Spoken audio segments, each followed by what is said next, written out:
Back when Portia Simpson Miller was Minister of Labor, Welfare, and Sports in the 1980s, she championed the cause of young people, particularly through vocational training and skills development. One of her most significant legacies was her belief in the power of education, not just in the traditional sense, but through skills training. She firmly believed that giving young Jamaicans the opportunity to learn a trade could transform their lives, lifting them out of poverty and providing them with a pathway to success. This commitment to youth development continued throughout her career, right up to her time as Prime Minister.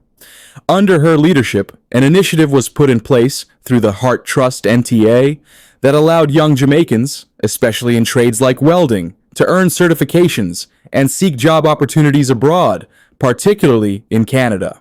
The Canadian government had labor shortages, and they were looking for skilled workers, which created an opportunity for these young Jamaicans to not only improve their skills, but also secure better-paying jobs overseas.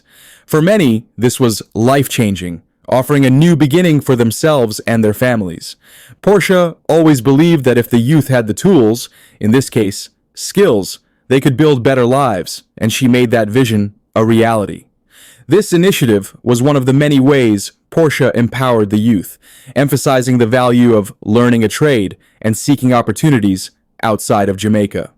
Even after she became Prime Minister, she ensured that programs like these continued, as they aligned with her overall vision of giving young Jamaicans a chance to thrive, both locally and internationally.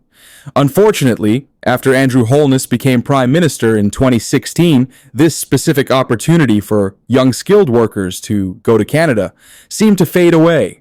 The momentum that Portia had built was lost. The window for skilled workers like welders to secure jobs in Canada closed, leaving many of those who had been hoping for a similar opportunity disappointed.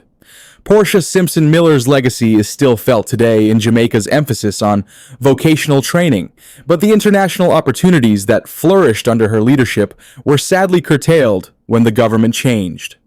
It's a reminder of how quickly things can change in politics and how critical leadership is in opening doors for young people.